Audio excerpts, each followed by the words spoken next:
끝으로 너희가 주 안에서와 그 힘의 능력으로 강건하여 지고 마귀의 관계를 능히 대적하기 위하여 하나님의 전신갑주를 입으라. 우리의 씨름은 혈과 육을 상대하는 것이 아니요 통치자들과 권세들과 이 어둠의 세상 주관자들과 하늘에 있는 악의 영들을 상대함이라. 그러므로 하나님의 전신갑주를 취하라. 이는 악한 날에 너희가 능히 대적하고 모든 일을 행한 위에 서기 위함이라. 아멘. 기도합니다.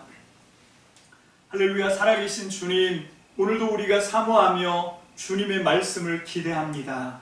주님, 우리의 생각, 우리의 지혜가 아니라 이 험한 세상 가운데 이 세상을 충만하게 이기고 변화시킬 수 있는 능력의 말씀을 우리에게 부어주심을 믿고 오늘 시간 사모합니다. 기대하고 사모하는 모든 심령에게 오늘도 하늘의 지성소에 하나님의 보좌 위에서 주님의 생명의 말씀이 선포되게 하여 주옵소서. 그래서 그 말씀을 전하는 전하 받는 모든 성도들이 거룩한 삶으로 살아나는 역사가 있어지게 축복하여 주옵소서. 오늘도 성령님 우리 가운데 운행하여 주셔서 주님의 말씀이 하나도 헛되이 떨어지지 않게 도와주시고 모든 주님의 말씀이 우리 성도님들의 삶 속에 영혼 속에 온전히 아로 새겨지는 생명의 진리의 말씀만 될 수 있도록 축복하여 주옵소서. 전폭을 주의 말씀께 의지합니다. 감사를 드리옵고 예수님 이름으로 축복하며 기도합니다.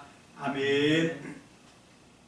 우리가 지난 시간에는 교회에 대한 새로운 관점, 좀 교회가 뭔가 하는 기존에 우리가 가지고 있던 생각을 우리가 좀 새롭게 말씀에 입각해서 또 성경이 뭐라고 말씀하시는지 그 성경이 말하는 그 교회로 우리가 좀 수정이 돼야 되겠다.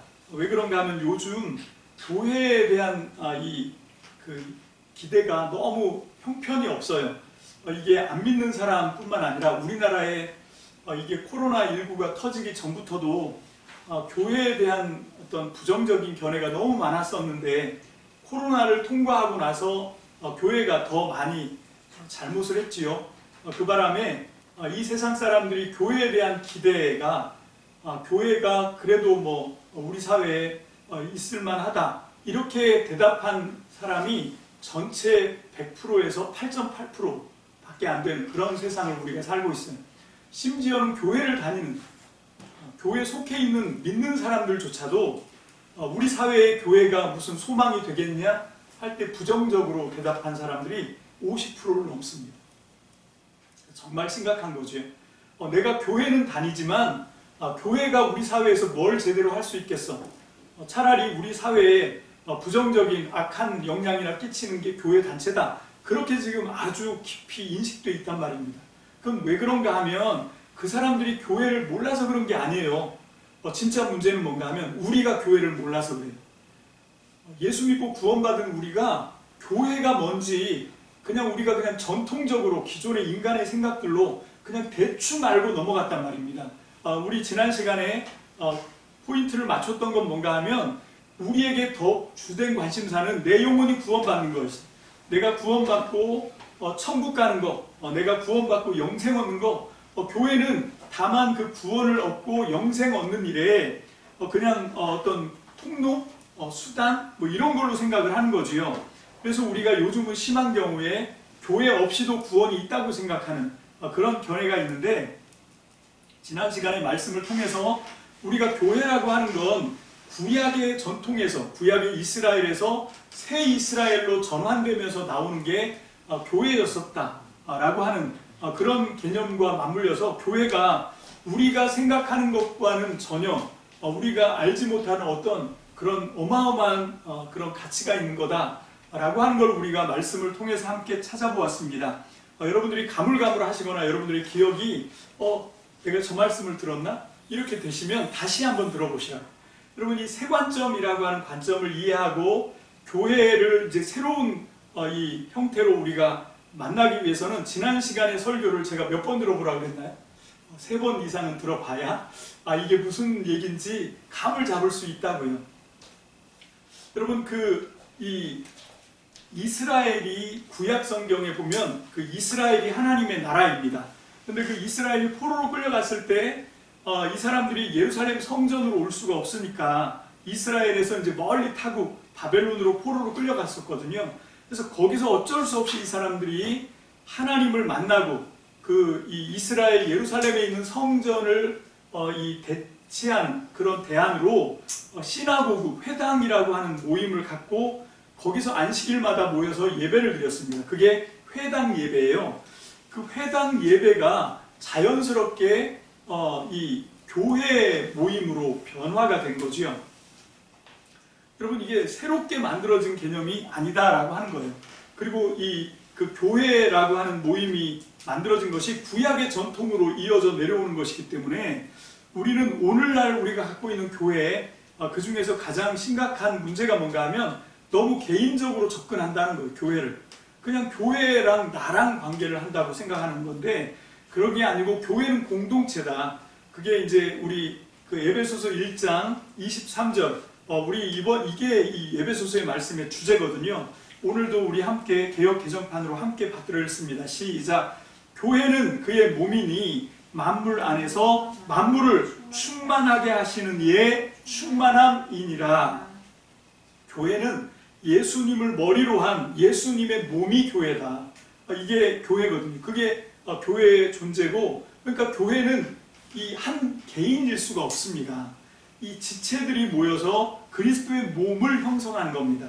그래서 그 그리스도의 몸으로 모인 공동체가 이 예수님이 머리이기 때문에 몸이 머리의 뜻을 거슬러서 이렇게 살아가는 걸 우리가 그 불수라고 하죠. 그래서 반만 말을 안 듣는다. 오른쪽 편마비가 왔다. 그러면 반신불수. 그런데 온몸이 다 머리의 뜻대로 신경이 전달이 안 돼서 그 머리에서 의지하는 대로 몸이 움직이지 않는다. 온몸이 다. 그러면 전신불수. 식물인간 그런 얘기를 하잖아요. 오늘날 보면 그리스도의 몸이라고 얘기하는데 그 그리스도의 몸된 공동체 안에 붙어있는 한 지체 중에 하나라고 개인 성도들이 얘기하는데, 영적인 그 시각으로 봤을 때 그 식물 인간들이 너무 많습니다. 전혀 움직이는데 그게 뭔가 하면 머리의 의지대로 움직이는 게 아니라 그냥 자기 마음대로 자기 멋대로 움직이지요. 그거를 발작이라고 하죠. 경련이 일어나고 이런 거는 머리가 의도하는 바가 아니거든요. 근데 그런 고장난 몸이 된 거 아닌가? 그런 생각을 해봅니다. 그러면서 지난 시간에는 교회에 대한 새로운 관점을 우리가 열어야 하는데, 그것은 구약의 전통에 맞추어서 신약의 교회를 접근해야 한다. 그러려고 하는데 요즘 나온 그 바울 신학에 대두된 학파입니다. 새 관점 학파라고 새로운 관점으로 바울의 그 서신들, 바울의 사역들을 새롭게 접근하는 그 단초가 된 게 그 유대인들이 그 당시 2000년 전에 예루살렘에 있었던, 팔레스틴에 있었던 유대교 성도들이 우리가 생각하는 것처럼 오늘날 거의 종교개혁 이후로 성경 해석을 하면서 특별히 바울 서신에 나와 있는 그 이 유대인들의 율법주의, 이걸 우리가 그냥 거기에 그 글자가 나와 있어요. 율법을 지켜서 순종을 얻으려고 하는 이렇게 표현을 쓰고 있기 때문에, 그래서 유대교는 율법을 지켜서 자기 그 율법을 지킨 행위로 구원을 얻는 그런 종교였나 보다, 이렇게 생각을 했었는데, 그 1977년도에 E.P. 샌더스라고 하는 신약학자가 바울과 팔레스타인 유대인이라고 하는 책을 통해서 당시 유대인들이 바울이 서신서에 쓴 그대로, 그 문자 그대로 율법을 지켜 행하면 구원을 얻을 것이다 라고 기대하는 그런 행위주의적인, 율법을 행위로 지켜서 구원을 얻는다고 생각하는 그런 식의 종교가 아니었다 라고 하는, 굉장히 어떻게 보면 전통 그동안 우리가 생각해왔던 것을 이렇게 확 뒤집는 그런 어떤 대전환이 거기서 일어난 거죠. 그런데 실제로도 그래요. 실제로도 구약 성경의 그 이 모세오경 율법 말씀 이런 걸 주어지는 과정들을 볼 때, 예언자들이 선포하는 말씀들을 들어볼 때, 여러분 율법을 행해서 구원을 얻으라고 주는 말씀, 그런 게 전혀 없습니다. 여러분 오히려 순서를 보면 하나님이 무조건적으로 이스라엘 백성을 선택하시고 그 이스라엘 백성을 하나님의 능력으로 그 건져내세요. 구원을 하십니다. 이스라엘 백성은 오히려 파라오의 질서에 순응하죠. 그러면서 여호와가 그건 물론 파라오가 한 얘기죠. 여호와가 누군데 내가 그의 말을 듣고 이 이스라엘 백성 히브리 사람들을 내가 내주겠느냐? 그렇게 하면서 파라오가 거절을 하는데 그 이스라엘 백성이라고 하는 히브리 사람들조차도 여호와 하나님보다 파라오를 더 무서워하죠. 그래서 무슨 얘기까지 하냐면 모세와 아론을 원망해요. 자기들을 여호와 하나님의 명령을 따라서 이 노예 생활 430년 하는 그 이스라엘 아브라함의 자손들을 이스라엘 자손들을 구원하려고 왔는데 심지어 그 사람들까지도 원망합니다. 너희 때문에 우리가 죽게 생겼다. 그냥 냅둬. 이렇게 얘기해요. 그러면 그렇게 하나님의 구원을 전혀 알지 못하는 그런 이스라엘 자손을 하나님이 먼저 10가지 재앙으로 홍해를 가르시고 그러면서 하나님께서 죽음의 신을 운행하시고 하면서 결국은 파라오의 마음을 간담을 녹아내리게 하고 거기서 430년 노예로 살던 이스라엘 백성을 구출해 내십니다.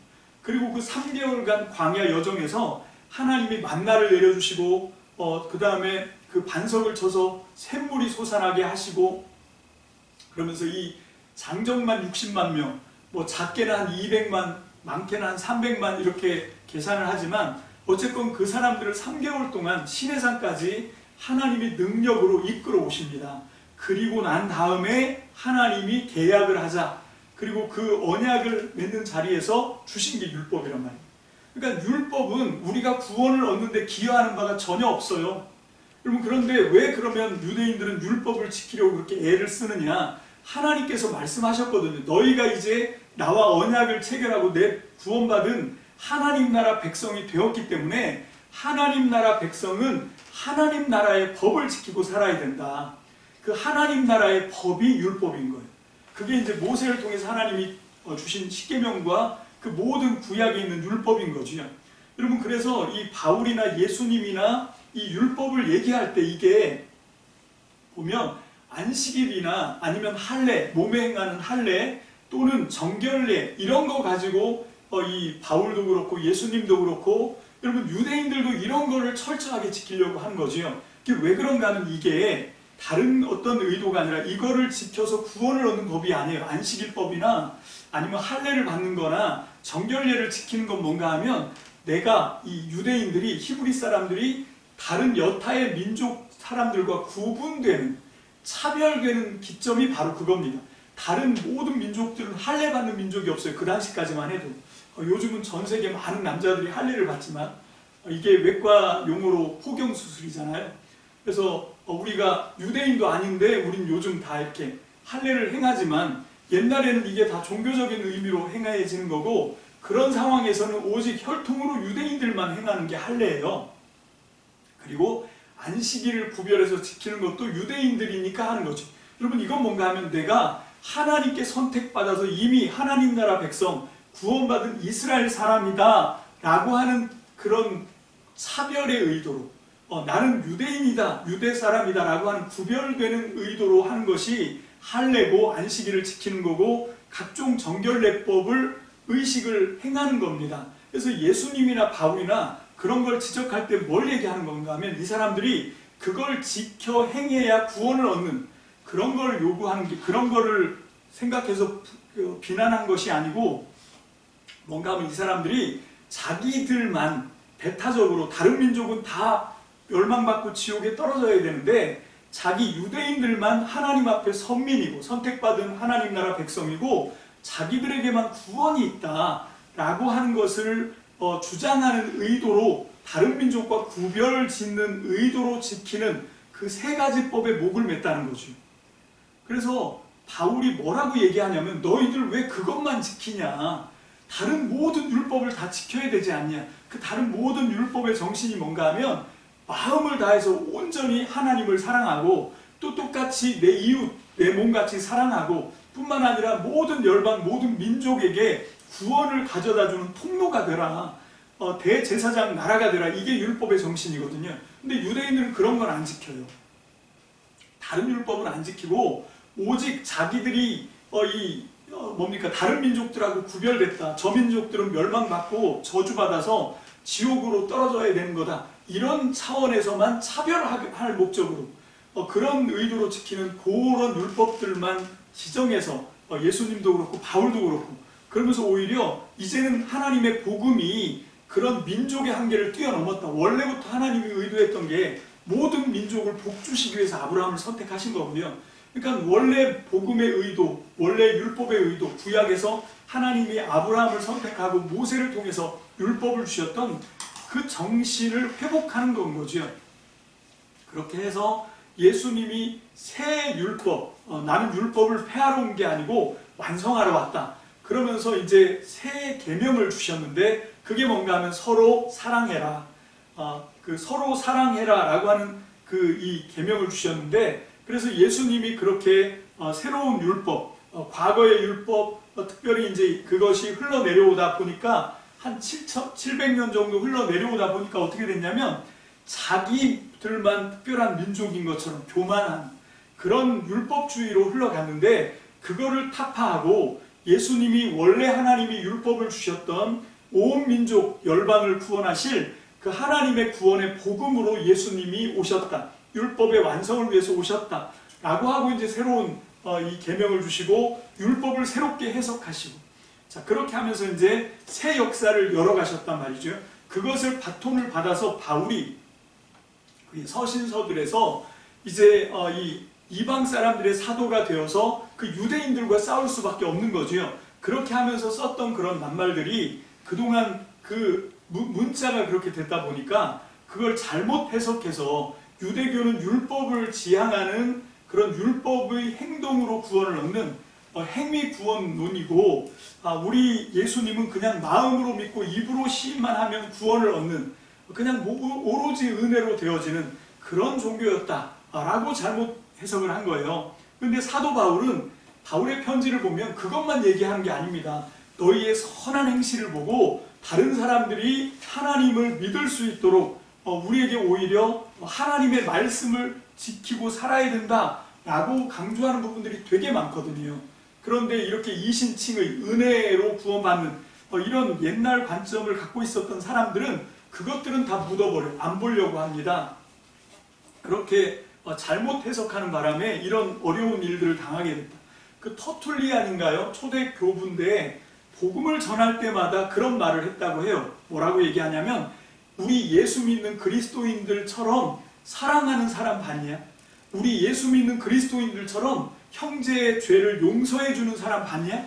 이렇게 얘기하면 사람들이 수긍을 했다 그래요. 그렇지. 예수 믿는 사람들이 진짜 사랑하는 사람이고 진짜 예수 믿는 사람들이 어떤 범죄를 해도 다 품어주고 용서해주는 그런 자비한 사람들이지. 그리고 사람들이 이 복음에 대한 교리 논쟁 뭐 이런 게 있을 때 최종적으로 하는 얘기가 우리 예수 믿는 사람들처럼 이렇게 사랑이 많고 거룩하고 용납을 잘하고 그렇게 반듯하게 살아가는 사람을 봤냐? 그러면 그 터툴리안의 논리 앞에 다들 논리에는 좀 거슬리는 게 있더라도 그 사람이 하는 삶에 대한 열매, 그 삶에 대한 행위에 대한 그런 얘기를 했을 때는 다들 이렇게 한 수 접고 넘어가는 그런 상황이 연출됐다고 합니다. 요즘 최근에 근현대사를 지금 이 영화로 만들어서 나온 이름이 갑자기 생각이 안 나는데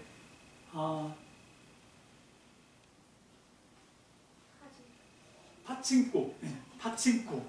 그 파친코라고 하는 그게 이민정 씨인가 그분이 쓴 소설이거든요. 그게 이제 영화가 돼가지고 지금 막 그 세간에 뿐만 아니라 전 세계에 지금 이 주목을 받고 있어요. 왜 그런가 하면 이 역사에 왜곡을 시키려고 했던 그런 모든 것들이 이제 좀 적나라하게 나오거든요. 근데 거기 보면 이 초대 교회들의 성도의 모습이 잠깐 나온답니다. 거기 보면 이제 어떤 목사님이 나오는데 그 목사님이 어떤 사람하고 이제 혼인을 하려고, 결혼을 하려고 하는데 문제는 이 신앙의 문제인 거죠. 그래서 나는 기독교 목사다라고 얘기를 했을 때 그쪽 사람들이 하는 말이, 우리 아빠 말씀이 교회 다니는 사람은 나쁜 사람이 아니다. 교회 다니는 사람은 나라와 민족을 위해서 독립운동도 앞장서서 뛰어들고 정말 나라를 사랑하는 사람이니까 예수 믿는 사람에 대해서 부정적인 감정을 갖지 말아라. 그렇게 얘기할 정도로 우리 초대 우리나라에 들어왔던 기독교조차도 여러분 이게 오직 은혜 얘기하면서 입만 살아있는 성도가 아니었다는 거죠. 근데 오늘날은 보면 교회가 이 땅에 들어와서 한 5년, 6년 뭐 이렇게 지나가면서 우리 기독교가 너무 이 행위로 사람들한테 점수를 잃었어요. 그래서 지금 그렇게 앞서서 설교 시작하면서 제가 말씀드렸던 것처럼 기독교의 그런 이 부정적인 견해가 너무 팽배해져 있는 그런 상황에 놓이게 되었습니다. 여러분 그런 상황 속에서 우리의 해법은 어떻게 이 현실을 타개하고 다시 정말 성경이 말씀하고 있는 교회의 본질을 회복하고, 그래서 어떻게 다시 한번 하나님께서 꿈꾸시는 이 나라와 민족을 복음화할 수 있는 부흥의 시간을 끌어올 수 있냐? 다른 거 없습니다. 교회에게 다시 기대를 할 수밖에 없어요.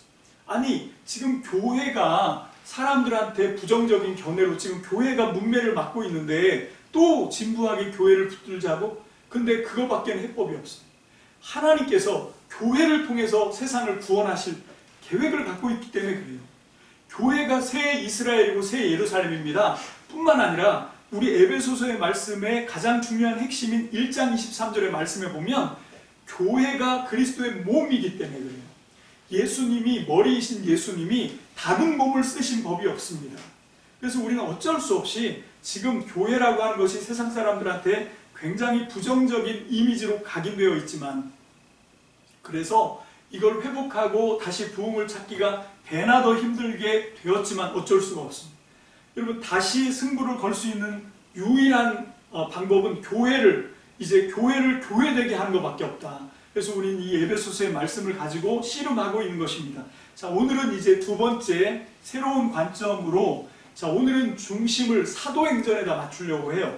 여러분 사도행전에 맞추고 특별히 사도행전에 나와 있는 그 성령으로 교회가 어떻게 그 힘차게 주의 복음을 흥왕하게 만들어 가는지, 그걸 통해서 오늘날 우리가 갖고 있는 잘못된 관점을 좀 수정해서 에베소서를 이해하는 것뿐만 아니라 오늘날 우리가 교회를 새롭게 회복하는 운동, 그리고 그 교회 안에서 성도 한 분 한 분이, 교회가 절실하게 필요한 이유가 이건데 뭔가 하면 그 교회 안에서 우리가 성전으로 지어져 가야 되기 때문에 그래요.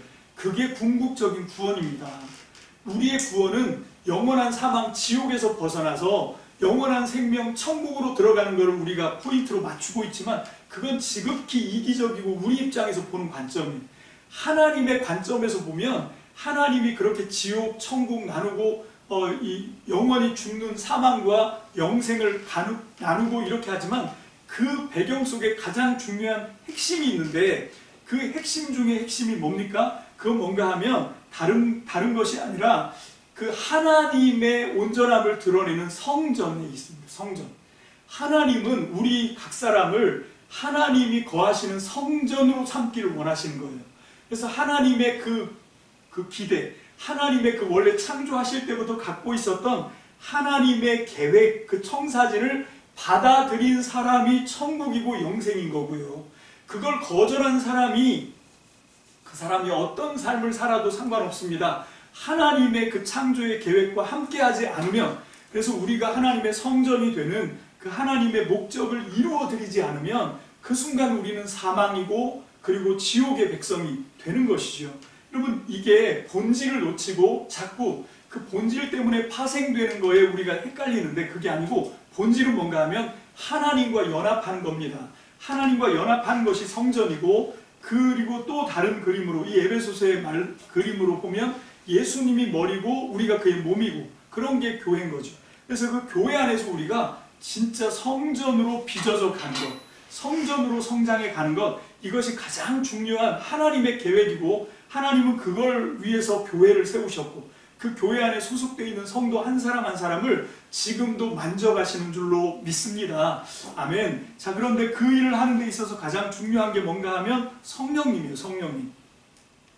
자, 먼저 사도행전 19장 1절로 7절입니다. 사도행전 19장 1절로 7절 다 함께 봅니다. 시작. 아볼로가 고린도에 있는 동안에 바울은 높은 지역들을 거쳐서 에베소에 이르렀다. 거기서 그는 몇몇 제자를 만나서 여러분은 믿을 때 성령을 받았습니까? 하고 물었다. 그들은 우리는 성령이 있다는 말을 들어보지도 못하였습니다. 하고 대답하였다. 바울이 다시 물었다. 그러면 여러분은 무슨 세례를 받았습니까? 그들이 요한의 세례를 받았습니다. 하고 대답하니 바울이 말하였다. 요한은 백성들에게 자기 뒤에 오시는 이 곧 예수를 믿으라고 말하면서 회개의 세례를 주었습니다. 이 말을 듣고 그들은 주 예수의 이름으로 세례를 받았다. 그리고 바울이 그들에게 손을 얹으니 성령이 그들에게 내리셨다. 그래서 그들은 방언으로 말하고 예언을 모두 12사람쯤 되었다. 아멘. 자, 여기서 우리가 먼저 구분을 해보아야 될 게 있습니다. 뭔가 하면 이 아볼로라고 하는 사람, 이 아볼로라고 하는 사람은 우리 사도행전 공부할 때도 제가 몇 번 말씀을 드렸는데 유대 사람이에요. 유대 사람이고 이 사람이 이제 그 고린도에서 누구를 만나냐면 그 바울과 함께 동역했던 그 아굴라 브리스가 부부를 만납니다. 이 아굴라 브리스가가 이렇게 주목해서 보니까 아볼로가 유대 사람인데 이 사람도 보니까 예수 그리스도를 알았어요. 예수 그리스도의 복음을 알고 그 예수 그리스도가 메시아다라고 하는 걸 갖고 유대 랍비들과 논쟁을 하는데 말을 엄청 잘하는 거예요. 그래서 아볼로가 번번이 이기는 거지요. 근데 아굴라와 브리스가 부부가 보니까 이 사람이 뭐를 모르냐면 성령에 관해서는 잘 모르는 거예요. 그래서 이게 그 성령에 대한 것이 좀 부족하고 그래서 예수님에 대해서 더 잘 가르쳐줘야 되겠다는 생각이 드는 거죠. 그래서 이 사람과 교제를 하면서 아볼로에게 그 예수 그리스도에 대한 복음을 새롭게 이제 심어주면서 이 아볼로가 이 초기 그리스도 교회에 굉장히 중요한 일꾼으로 등장을 합니다. 그래서 고린도 전서에도 이름이 나오지요. 어떤 이름이 나옵니까? 나는 예수님을 따르는 예수파다. 나는 베드로를 따르는 게바파다. 그 다음에 나는 바울을 쫓는 바울파다. 그리고 또 한 파가 아볼로파다. 이게 나오는 거예요. 그만큼 굉장히 영향력 있는 사람이 이 아볼로라고 하는 사람입니다. 그래서 이 아볼로가 어디에 있었냐면 에베소에 거기서 이제 예수님의 복음을 받아들이고 유대인을 따르는 유대교도였다가 이 유대인들은 각 지역마다 어디를 기점으로 살고 있냐면 아까 얘기했던 시나고그 회당을 중심으로 살아가요. 그래서 그 회당에서 유대인들과 함께 있는 유대인 출신들 중에서 이제 예수 그리스도의 복음을 받아들이고 그 당시 유대교에서는 그걸 이제 변절로 봅니다. 그래서 거기서 약간씩 이제 서로 틈이 벌어지는 그런 이 유대인들 중에서 나사렛파가 있었던 거죠. 이 사람들을 이제 함께 있으면서 교류를 하는 사람들이 어디에도 있었냐면 이 에베소에도 있었다라고 하는 거예요. 여기서 우리가 구분해야 되는 게 뭔가 하면 그럼에도 불구하고 이 사람들은 아직 교회가 아닙니다. 자, 다시 말합니다. 바울은 그렇게 1차, 2차, 3차 전도여행을 다니면서 그 지역에 들어가서 사람들한테 예수가 메시아다.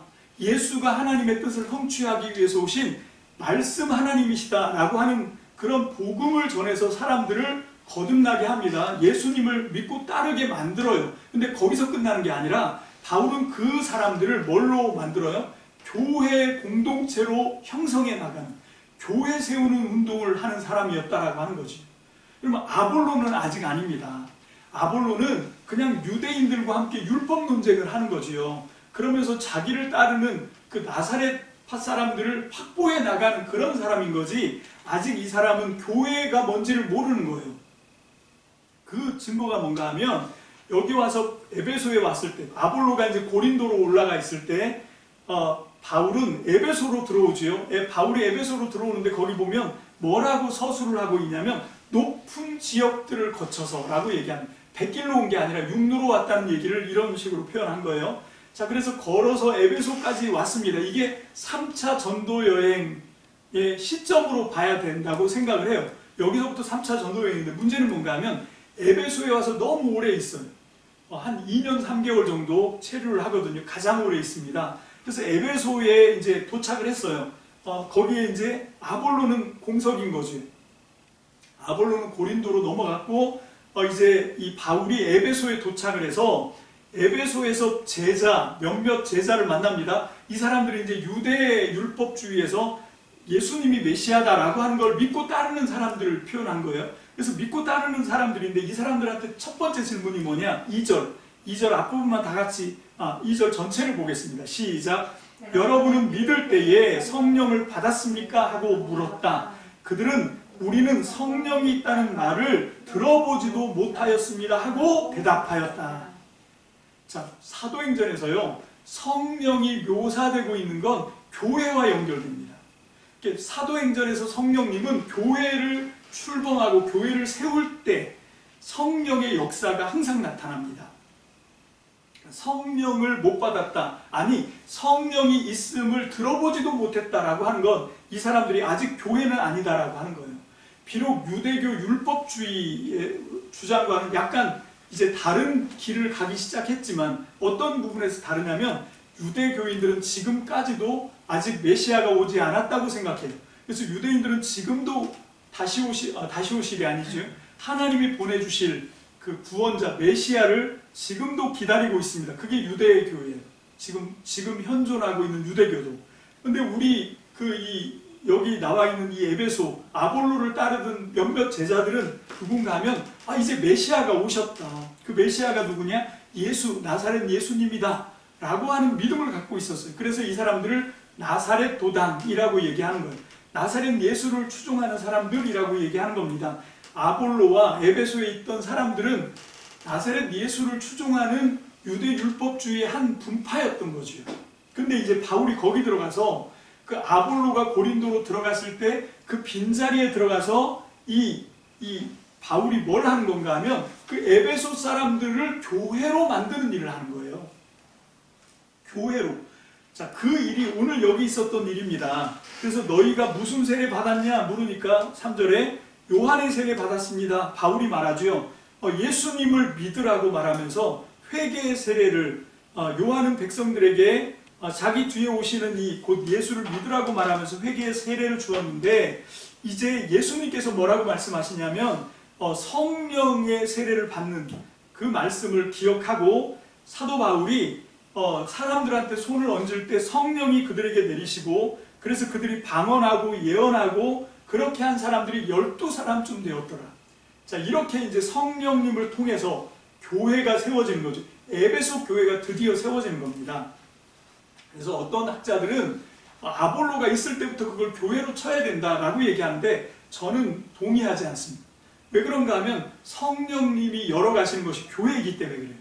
여러분, 성령 없이 교회가 저는 불가능하다고 생각합니다. 자기들은 교회라고 할 수 있지만 얘기할지 모르지만 그런 교회들 때문에 지금 세상에서 교회가 그렇게 정말 똥침 막대기처럼 그렇게 험한 취급을 받게 된 이유가 그런 것입니다.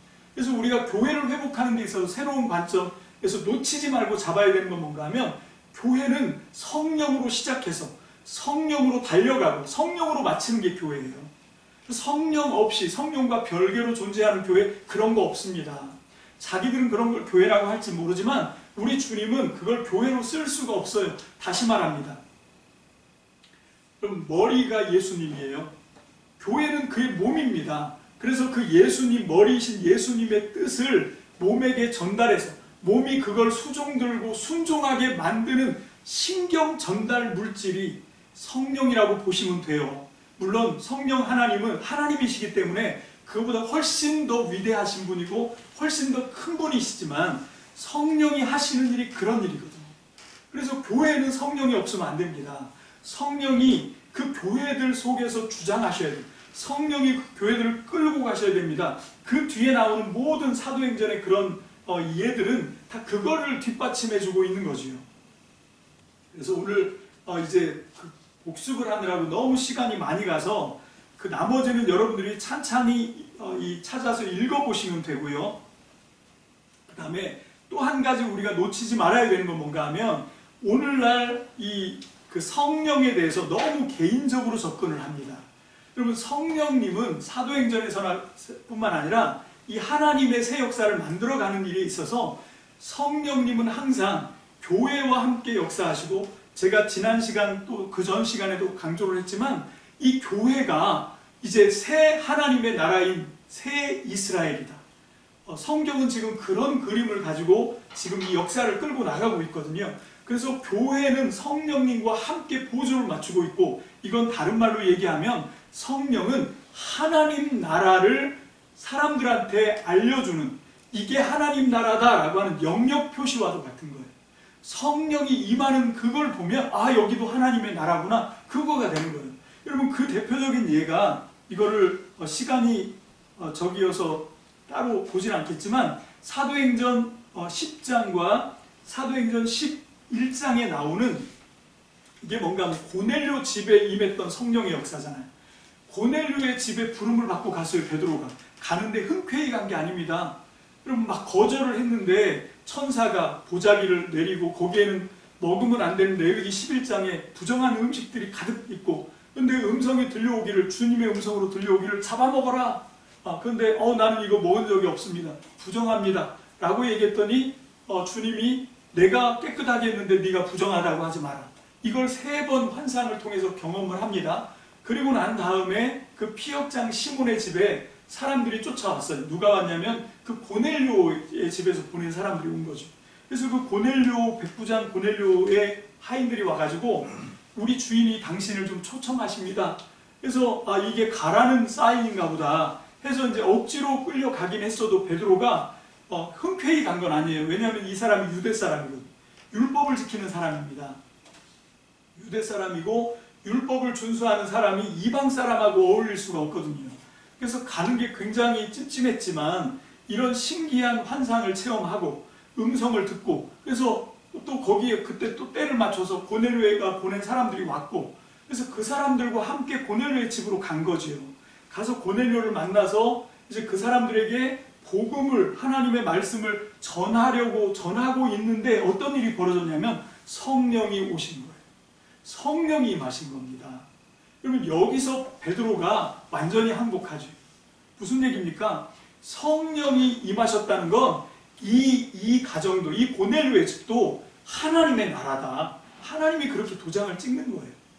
이 헬라 사람, 이 이방 사람, 그리스 사람인 고넬료라고 하는 로마 백부장도 내가 내 나라, 내 백성으로 내가 삼는다 라고 하는 강력한 표지거든요. 그래서 베드로가 순종해서 거기서 세례를 줬다라고 얘기하죠. 세례를 줬습니다. 10장에는. 그리고 이제 11장에 갔더니 유대인들이 막 공격을 하는 거예요. 베드로 보고, 야, 네가 이방인 집에를 가? 율법에 이방인들하고 같은 공간에 있으면 안 되고, 만나면 안 되고, 동거래하면 안 되고, 음식 같이 먹으면 안 되고, 그런 율법이 있거든요. 그게 정결법이고.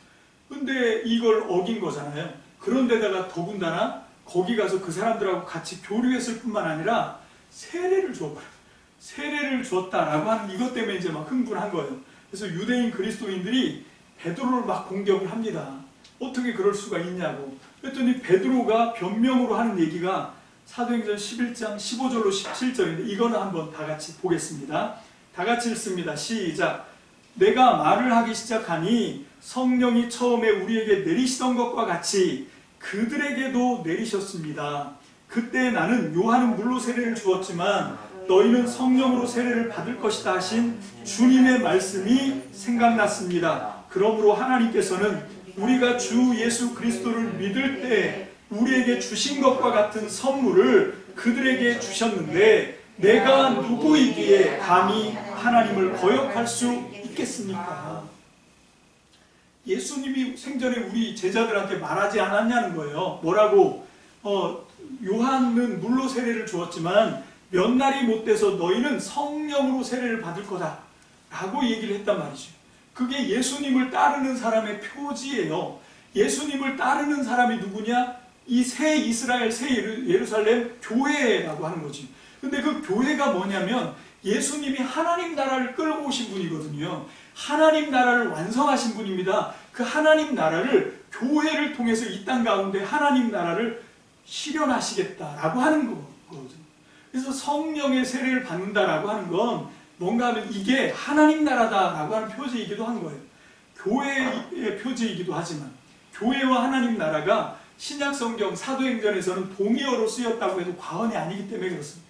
그리고 우리가 해야 되는 이제 새로운 교회 회복 운동도 교회를 그냥 이전에 아름다웠던 그 60, 70, 80년대 부흥했던 교회들의 그런 어떤 영광, 그런 권위 회복하는 그런 정도로 머물려고 할 것 같으면 아예 안 하는 게 낫습니다. 진짜 교회 회복 운동은 뭔가 하면 하나님 나라로의 회복이에요. 예수 그리스도의 몸의 역할을 하는 게 하나님 나라거든요. 예수 그리스도의 몸의 지체로 회복되는 것, 이게 교회의 회복이고 이게 부흥이지요. 그렇게 하려면 어떻게 해야 되는가? 성령님이 없으면 안 되는 거예요. 그래서 이 두 번째 섹션에서 새 관점, 새로운 관점, 우리가 놓치지 말아야 되는 것 뭔가 하면 정말 성령을 새롭게 이해하고 그 성령을 중심에 놓고 성령을 중심에 모시고 성령님이 이끄시는 대로 새 교회 회복 운동을 해나가야 된다라고 하는 것입니다. 여러분, 이거는 그냥 개인이 경주하듯이 누가 더 뜨거운 성령을 받고 누가 더 능력 있는 성령을 받고 그러면서 상호간에 비교하고, 성령님은 그런 개념이 아닙니다. 성령은 교회들을, 예수님의 머리와 교회들을 서로 이렇게 잘 연결하도록 해주시는 교통의 영이에요. 그래서 축도할 때마다 성령님의 여러 가지 감화, 감동, 이게 다 성령이 하시는 일입니다. 근데 그 중에서 가장 핵심적인 성령의 사역은 뭔가 하면 교통이에요, 교통. 가장 첫 번째 교통은 뭔가 하면 머리와 몸의 교통입니다. 이게 끊어지면 불수가 되는 거거든요. 전신불수, 반신불수, 이게 성령이 운행이 안 되니까 그런 거예요. 교통이 안 되니까. 뿐만 아니라 각 지체들 사이에도 이게 교통이 있어야 되죠. 그걸 하시는 게 성령님이 하시는 겁니다. 성령님이 하시는 건 뭔가 하면 주님과, 머리 되신 주님과 지체인 몸의 교회와의 연결을 하시는, 그 교통을 하시는 게 성령님이에요. 뿐만 아니라 그 각 교회들, 각 지역으로 흩어져 있는 그 예수님을 머리로 삼고 있지만 그 교회들 간에도 성령을 통해서 교통을 하는 거거든요. 근데 오늘날 소위 성령을 받았다고 해놓고 불통을 앞세우는 사람들이 있는데 그건 성령이 하시는 일이 뭔지를 모르는 거예요. 성령은 교회를 회복하는 일을 하고 교회를 열고 교회를 주관하시고 교회를 다시 살려서 회복하시고 교회의 처음부터 끝까지를 주관하시는 게 성령의 역사인데, 그거를 제대로 하는 게 어떤 건가 하면 머리이신 예수님과 몸이신 교회 사이를 서로 이렇게 전달하는 교통의 역사를 하신다. 그러면 그것뿐만 아니라 각 지체들 간에도 교통이 필요하거든요. 성령님이 그 역할도 하시는 거죠. 그래서 우리가 하나가 되는 겁니다. 이렇게 서로 유대인과 이방인, 종과 주인, 남자와 여자, 지금은 별 차별이 없지만 이게 2000년 전에 바울이 편지를 쓸 그 당시만 해도 이거는 거의 정말 어떻게 해볼 수 없을 만큼 서로 다른 세계예요. 그런데 성령이 교통하시니까 어떻게 됩니까? 종과 주인이 하나가 되잖아요. 남자와 여자가 차별이 없습니다. 이방인, 유대인, 헬라인 차별이 사라집니다. 누가 그걸 했습니까? 성령님이 그걸 하시는 거거든요. 성령의 역사는 이게 서로 차별하고 서로 내가 누구보다 낫냐 경쟁하게 하고 남들을 깔보고 그렇게 하는 건 성령의 영이 아닙니다. 성령의 영은 오히려 평등하게 하시는 영이에요. 여러분, 그 말라기의 예언, 이사야의 예언 동동으로 나오지만 높은 산을 낮추고 낮은 계곡을 높여서 평평하게 만드는 것, 그게 성령님이 하시는 일입니다. 그래서 우리는 성령의 역사가 어떤 건지, 교회를 회복하고 그 교회가 예수님을 머리로 잘 교통해서, 그래서 그 교회가 이 예수님께서 이 땅에서 실현해 내려고 했던 예수님의 가장 핵심 가치, 예수님의 핵심 가르침, 그거는 사랑이 아닙니다. 물론 새 계명을 주셨지만 그 새 계명을 주신 이유도 뭔가 하면 교회를 하나님의 나라로 이렇게 승격하기 위한 방식이 그 사랑으로 나타나기 때문에 그 예수님이 사랑을 요한복음에서 계명으로 주셨고 마태복음 22장에서는 이제 하나님 사랑, 이웃 사랑을 강조하셨지만, 그래서 많은 사람들이 예수님의 핵심 가르침을 사랑이라고 얘기를 하는 경우가 되게 많은데, 예수님의 핵심 가르침은 하나님 나라입니다. 그리고 그 하나님 나라는 예수님이 머리고 그의 몸인 교회를 통해서 이 땅 가운데 각 지역마다 모든 성도들의 삶 속에서 구현되게 하시는 것, 이것이 하나님의 꿈입니다. 하나님의 기대입니다. 믿습니까? 아멘. 그 일을 원활하게 하기 위해서 성령님은 반드시 필요합니다. 그래서 우리가 이 성령님을 통해서 머리와 몸이 연결되는 거고요. 성령님을 통해서 각 지체들 사이의 갈등과 차별과 거리감도 성령의 운행을 통해서 하나가 되는 겁니다. 그래서 우리는 이렇게 하나가 되게 하고 연합하게 하고 평등하게 하는 성령님을 사모하시기를 주님의 이름으로 축복합니다. 아멘. 성령님이 들어오셨는데 그전에는 내가 저 사람은 나랑 좀 다른 종류의 사람이야, 그리고 멀리 했었는데 내가 그 사람을 막 굉장히 사랑하게 되고 그 사람과 하나가 되었으면 좋겠다, 함께 뭔가를 만들어 갔으면 좋겠다 라고 하는 열망이 막 생기면 성령님을 제대로 받는 겁니다. 근데 그게 아니라 그전에는 관계가 좀 웬만했는데 내가 뜨겁게 성령을 받는다고 하면서 그 사람을 사랑같이 안 보고 저 사람은 내가 좀 멀리 해야 될 것 같은데, 그러면서 그게 어떤 사람이든 상관없이 그러면서 자꾸 사람들과의 관계를 소원하게 만들면 그건 성령님이 아닙니다. 버젓이 유튜브에다 대놓고 성령을 따르는 삶을 살려면 외로워야 된다, 그리고 산속으로 들어간 사람들이, 유튜브 하는 사람들이 있는데 그건 성령님이 하시는 일이 아닙니다. 여러분, 지난 시간에도 말씀드렸지만 하나님은 교회를, 성도를 세상의 소금과 빛으로 명령하셨어요. 우리 주님이. 근데 왜 자꾸 세상과 분리하게 하고 사람들과 차별하게 하고 그걸 성령의 이름으로 하고 그거 현혹되시면 안 돼요. 여러분, 그런 일을 하시는 분이 아닙니다. 여기 사도행전에 계속 나와 있는 이걸 다 우리가 찾아보면서 공부를 하면 좋은데 시간이 관계가 있어서 여기서 멈추지만 결국은 뭔가 성령님이 하시는 일은 교통의 일을 하신다. 가장 주된 교통은 머리와 우리 몸된 지체 간에, 왜 머리는 지금 하나님 보좌 우편에 계시거든요. 예수님이 부활하셔서 우리 눈에 안 보인단 말입니다. 그분하고 우리가 어떻게 한 몸이 될 수 있습니까? 어떻게 교통을 해서 머리의 지령을 몸이 받아서 순종할 수 있습니까? 성령님이 있기 때문에 그래요. 성령께서 교통하시기 때문에 그렇습니다. 그리고 우리가 일사불란하게 우리가 어떻게 한 몸인 것처럼 손발을 맞추고 어떻게 우리가 일사불란하게 서로 생각이 다르고 지위가 다르고 출신이 다르고 다름에도 불구하고 우리가 어떻게 이렇게 서로를 용납하면서 끈끈하게 하나의 공동체를 만들어갈 수 있습니까? 성령이 열심히 운행하셔서 그래요. 성령이 도와주시니까 그 차이로 갈등이 일어날 것 같은데 성령이 그 사이에서 운행하시면요, 그 모든 것을 뛰어넘어서 하나가 되게 합니다. 왜? 우리는 한 성령을 받았거든요. 하나가 되게 하는 성령을 받았거든요. 그 안에서 우리를 하나로 만드시는 우리 주님을 찬양합니다. 아멘. 그래서 이 교회 새 관점에서 우리가 절대로 놓치면 안 되는 거, 성령의 역사다. 그런데 그 성령의 역사를, 이 하나님 나라를 실현해 가시고 교회를 온전히 회복시켜 나가는 일에 성령이 이런 일을 하신다. 분명히 정리하시고 성령을 사모하는 저와 여러분들 되시기를 주님의 이름으로 축복합니다. 기도하겠습니다. 할렐루야. 주님 감사합니다.